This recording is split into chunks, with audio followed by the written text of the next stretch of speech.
Welcome to the Old Time Radio Westerns. I'm your host, Andrew Rhynes, and let's get into this episode. This episode is going to be The Lone Ranger. Original air date is April 5th, 1944, and the title is Jim Farrell's Son. Thanks for listening, and let's get into it.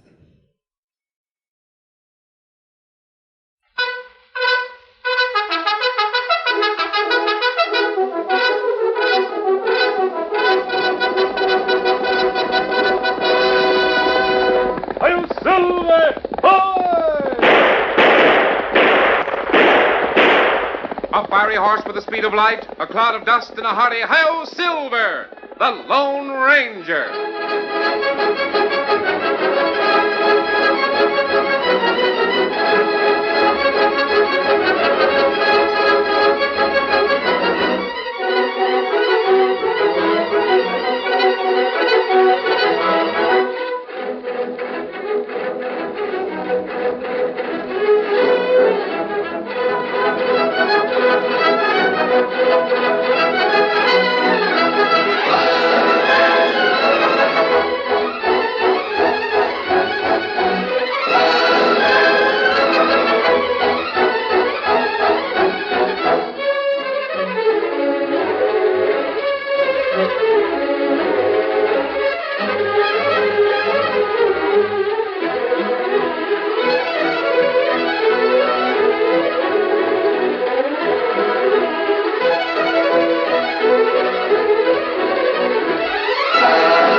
With his faithful Indian companion Tonto, the masked rider of the plains led the fight for law and order in the early western United States.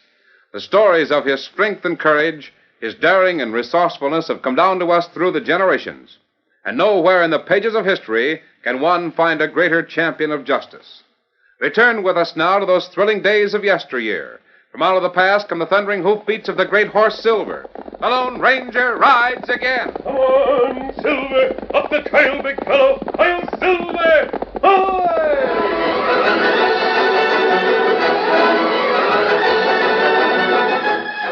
It was evening.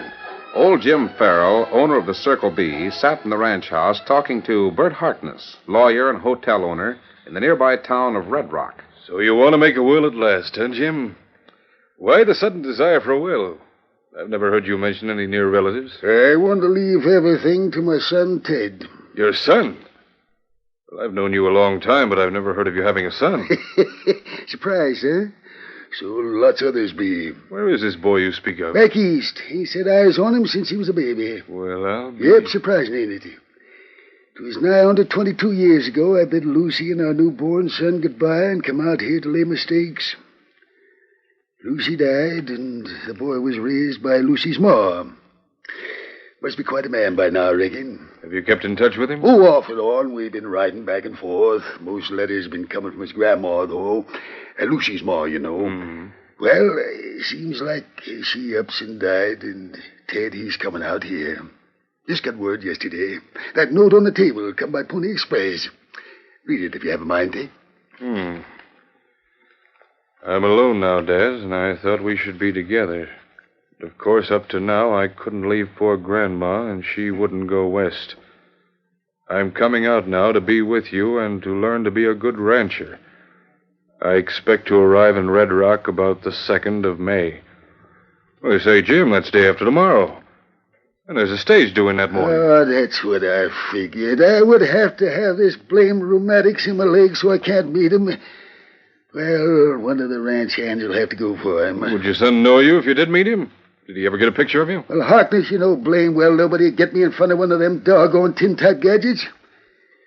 Nope, we Never got around to seeing pictures of each other. Why couldn't I meet him at the stage and bring him out here for you? There's no need for you to go putting yourself out. Well, no trouble at all. Glad to do it. Well, it's mighty nice of you to do that. Think nothing of it. Well, I'll be getting back to town. Well, I'll be looking for you with my son day after tomorrow, then. I'll get him here safe and sound. Don't worry about that. Adios, Jim. Bye, Harkness, and thank you.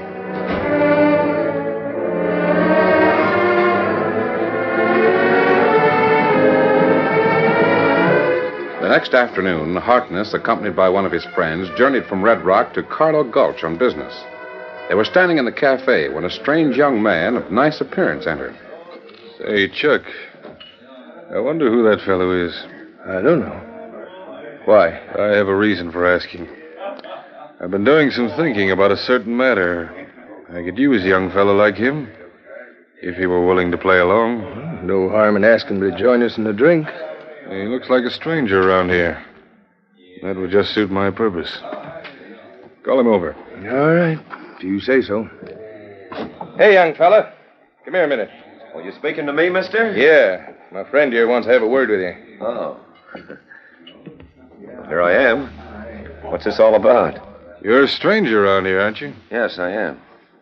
Well, what about it? Well, you don't look like the usual type who come to settle in the West. Oh, I'm from St. Louis. Came out here for reasons of my own. I thought you were a city chap. I could offer a young fellow like you a good proposition if I knew you'd play along with me. If there's anything worthwhile in it for me, maybe I might. Any folks around here know you? No. Got in only yesterday. I'm sort of handy with cards, if you know what I mean, so I came out here to try my luck. I see. Well, if the plan I have in mind can be put over, you'd make yourself a nice little pile without having to count on luck. Count me in, then. My name's Nelson. Good. I'm Bert Harkness from over at Red Rock. This is Chuck, friend of mine. Glad to meet up with you, Nelson. Howdy, Chuck. Mr. Harkness, what's the proposition you say you have? Well, we can't talk about it in here. We'll go somewhere so we can talk in private. But I can tell you this much. If you accept my proposition, then from now on you'll be changing your name. Changing my name? Yes. Instead of Nelson, your name will be Ted Farrell. Son and heir of old Jim Farrell, owner of the Circle B Ranch. The biggest spread in this section of the country.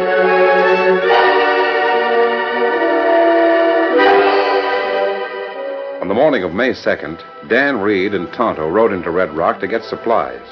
After making their purchases, they returned to the hitch rack where Victor and Scout were waiting. I hope we didn't forget anything, Tonto. Me think we not forget anything, Dan. Victor sees us coming. He doesn't like it when I tie him to a hitch rack. And Scout anxious to get going, too. Easy, Victor.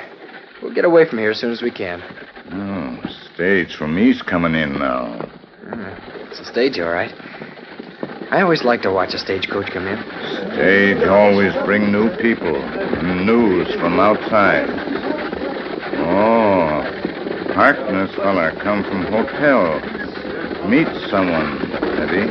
Hold up there! Yeah, there he is. Hey, young fellow, are you Ted Farrell? Why, yes. Yes, I am. Are you my... No, I'm not your father. Just a friend. I'm here to take you out to the Circle B Ranch. Your father couldn't come in this morning. Is there anything wrong? Oh, no. Touch of rheumatism, that's all. So my buckboard's across the street. Shall we get going? Your father will be waiting. Just as you say. Here's my bag. Oh, good. Follow me to the buckboard and we'll be out there in no time. Him nice looking young feller. Yeah. I heard him say his name is Ted Farrell. Me not know old rancher at Circle B have son. Now, come, Dan. We go back to camp now. All right. Steady, Victor. Get him up, Scout. Come on, Victor.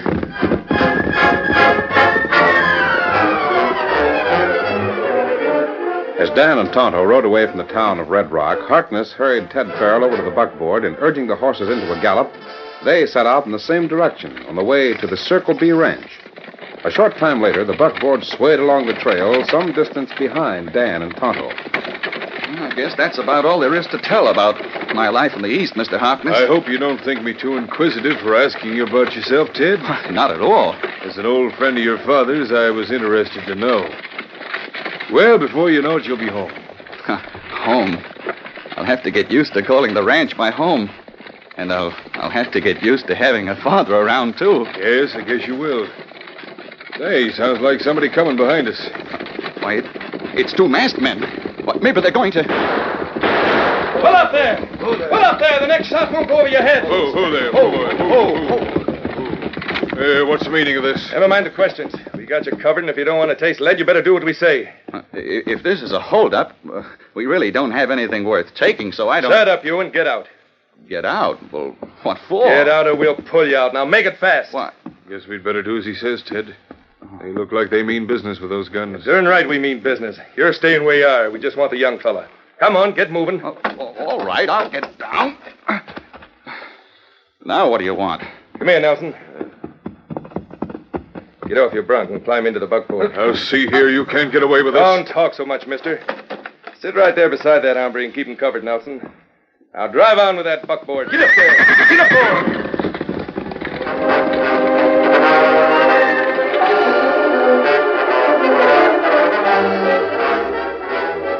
A short time later, Dan and Tonto reached the point where they turned off to go to the Lone Ranger's camp. As they were about to leave the trail, they heard the distant noise of the buckboard approaching. Sound like Harkness' buckboard of young feller on way to Farrell Ranch. Yeah, I guess it is, Tonto. Let's pull up off the trail till they go by. Scout. Oh, boy. Here. Oh.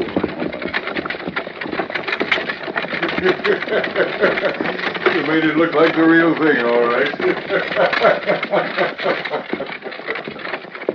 That's not the same young fella we see get off stage. You're right, Tonto. Harkness was in that buckboard, but that fella beside him wasn't the one who said he was Ted Farrell. They're heading for the Circle B Ranch. Me think something plenty wrong, Dan. Me not tell you, but me hear distant shots while ago. Then you think something might have happened to Ted Farrell back in the trail? Yes, Dan. You ride to camp. Tell Lone Ranger to come here. Me ride back now and have look along trail. All right, Tonto. Come on, Victor. Get him up, Scout.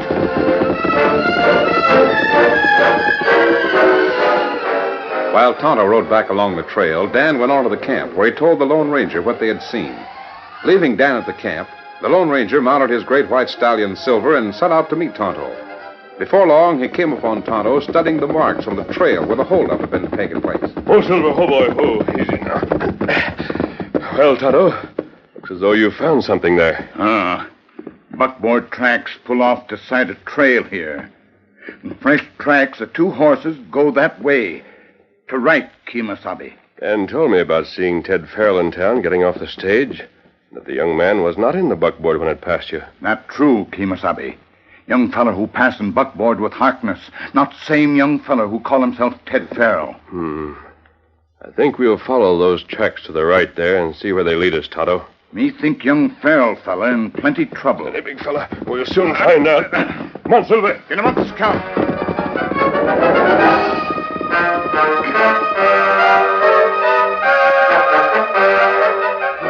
Meantime, Harkness and his companion in the buckboard followed the trail toward the Farrell Ranch. As they approached the road leading into the ranch house, Harkness pulled the horses to a halt. Whoa there, whoa, boy, whoa there, whoa. What are you stopping for? Yeah, that's the place over there, Nelson. Looks like a very prosperous ranch. Circle B is one of the finest spreads around here. I want to make sure you have everything straight before we arrive there. I think I've got everything straight. Good. Did you memorize that note I sneaked from the old man? Yeah. I know it word for word. And keep in mind the things I told you that I found out from young Farrell about his past life. Oh, I'll remember. In fact, I know so much I'm beginning to feel I am Ted Farrell. Once that will is signed, well, I have a feeling old Jim Farrell will have an accident of some kind. Chuck will take care of the real Ted Farrell, and then you, as the heir to old Farrell, will own the Circle B, which you'll sell to me at my price. Then you can leave this territory for good. It's rather risky, Harkness, but maybe it'll work out. If we play it right, it's bound to work out. I've always wanted to own that spread, and I'm willing to take chances to get it. Yeah, I didn't figure on tying in with any killings, Harkness. You're in this too deep to back out now, so don't go getting cold feet. Chuck and I'll take care of the two Farrells. All you have to do is to play your part well. And if you don't, well, maybe there'll be one more killing than we counted on, if you get what I mean. Now we'll go in so you can meet your long-lost father.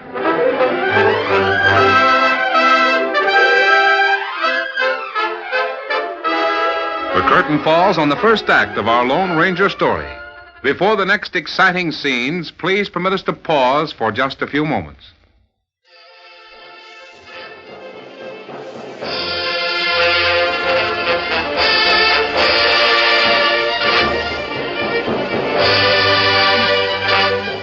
Now to continue our story. The Lone Ranger and Tonto followed the tracks of the two horses far into the hills. As they rounded a large rock near the narrow trail, the Lone Ranger suddenly brought Silver to a halt. Oh, Silver, oh, boy. Easy now. Oh. Easy, big fella. Look there, Tonto. Old cabin. Two horses near. We'll ride over to that cabin and see who's there. Me think we ride into trouble there, Kemosabe. If there's trouble ahead, we'll be ready for it. Come on, Silver. Get him up, Scout. Somebody open the door, Kemosabe. Watch out, Tonto. The man in the doorway has a rifle. Pull up. We'll talk to him from here. Whoa, Silver, whoa. Easy. Oh, fella. We want to see who's in that cabin with you before we leave. Ain't nobody here but me. Now get going.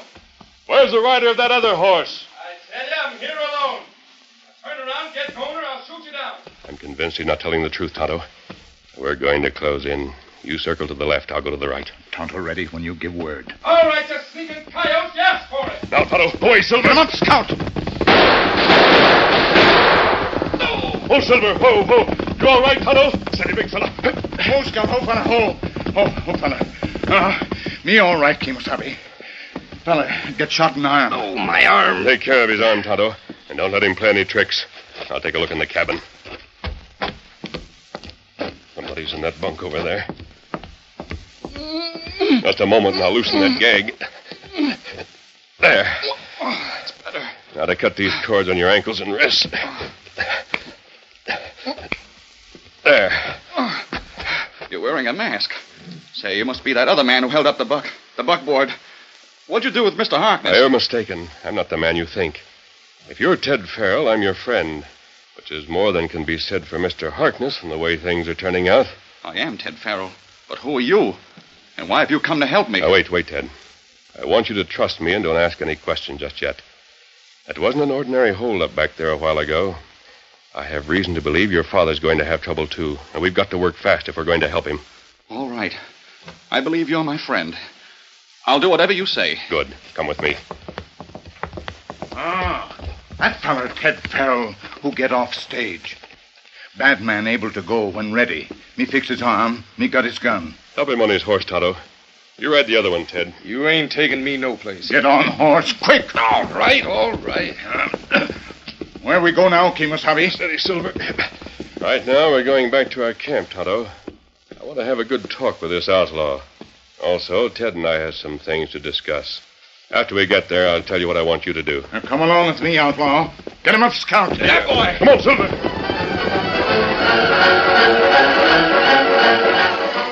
After carefully going over their plans, Harkness and Nelson drove to the ranch house of the Circle B.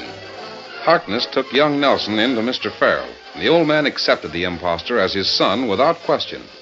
Harkness left, saying that he would return that night with the will, which had been drawn at Mr. Farrell's request. That evening, Tonto, who had been following instructions given him by the Lone Ranger, rapidly approached the camp. Tonto! Oh, Scout, Easy, Silver. Steady now. Steady, big fella. Tonto, I rode out here to wait for you so we can talk freely. And at the camp with young Farrell and the outlaw. Let me find out plenty, Kemosabe. Did you get a chance to spy around the Circle B? Me talk to ranch cook. Him say Harkness bring home rancher's son Ted. I see. What else? Harkness come back tonight to bring will for old man to sign. So that's it, huh? And they're really putting it over. Now, what about Harkness after he left the ranch today? Me follow him on trail. Him go straight to Red Rock. Not go near cabin. Good. Then he doesn't know what's happened.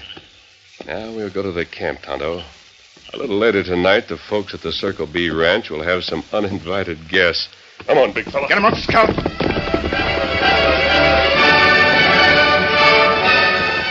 Later that night, Harkness returned to the Circle B ranch house.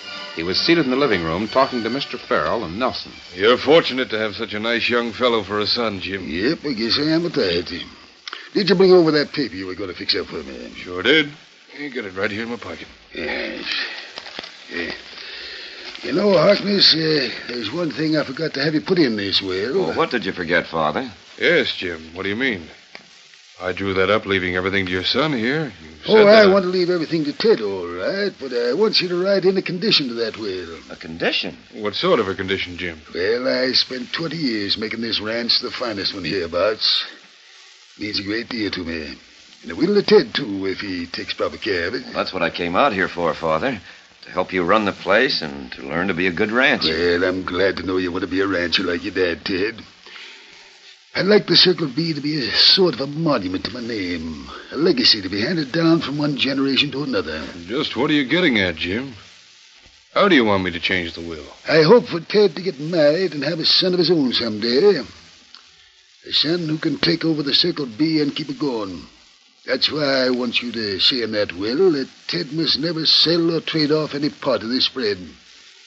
He'll always make a good living and be respected as the owner of the Circle B. You mean your son won't get the ranch unless he lives up to that condition? That's right.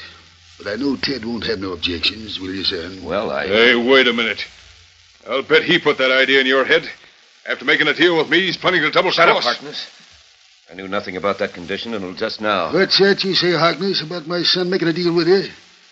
You mean to say that Ted... He doesn't know what he's talking about, Father. Oh, don't I? You listen to me, Nelson, before Now, hold on a minute. Maybe you take me for an old fool, but I'm beginning to see things right. You just made a slip, Harkness, in calling him Nelson. I'm beginning to think that fella ain't my boy at all. Well, why do you say that, Father? Haven't I No done... use you acting any longer, Nelson. The old man's suspicious, and you might as well own up to the truth. Tell him you aren't his son. Well, you... Put up that gun, Nelson. No use us jumping at each other's throats.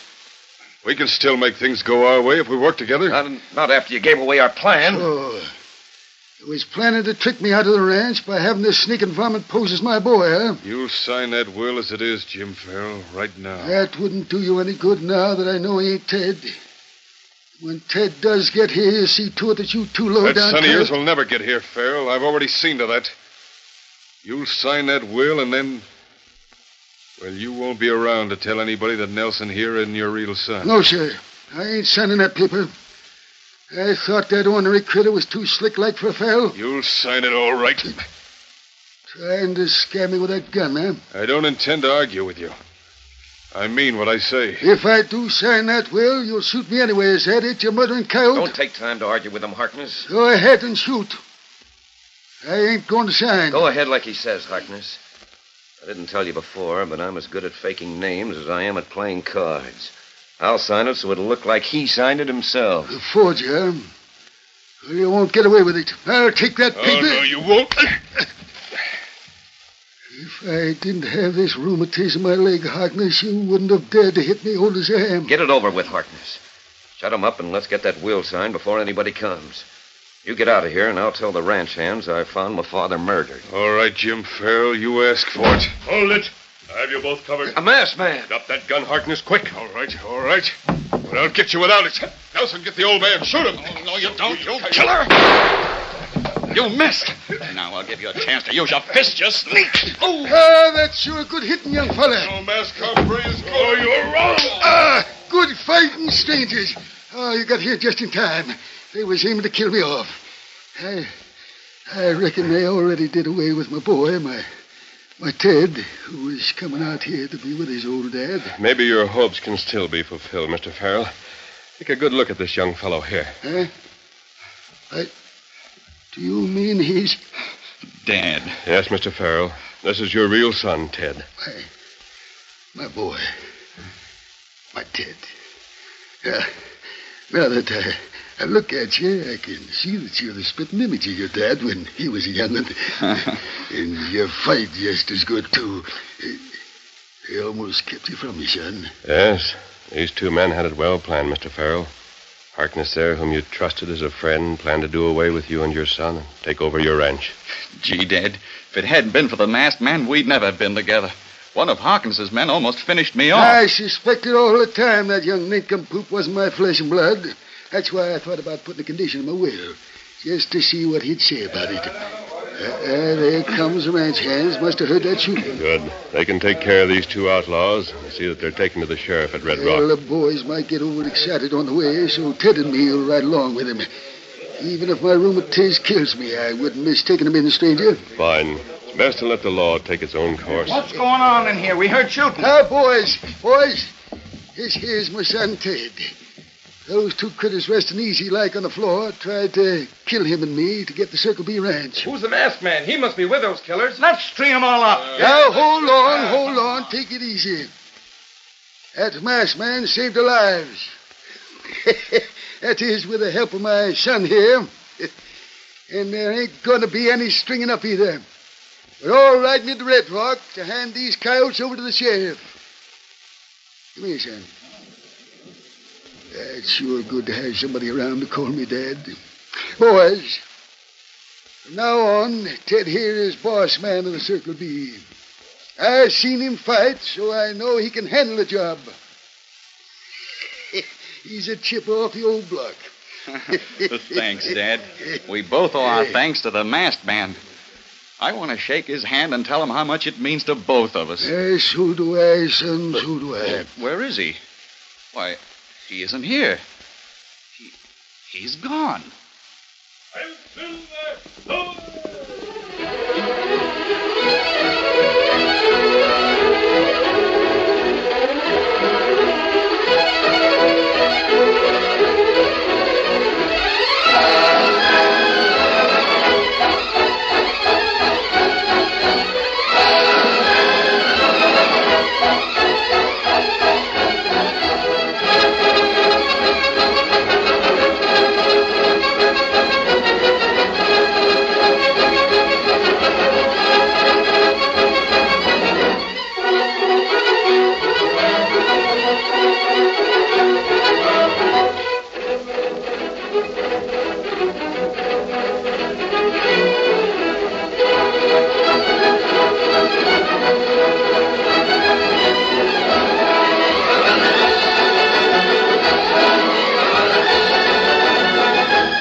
The story you have just heard is a copyrighted feature of the Lone Ranger Incorporated.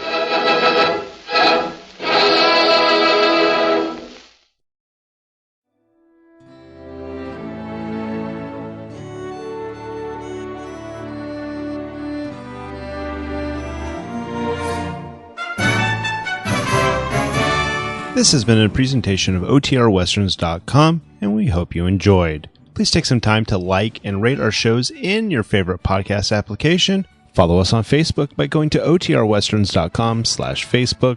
Join in the conversation by going to OTRWesterns.com/Discord. And don't forget to send us an email, podcast@OTRWesterns.com. This episode is copyright under the attribution non-commercial share alike copyright. For more information, go to OTRWesterns.com/copyright. Have a great day, and again, thanks for listening.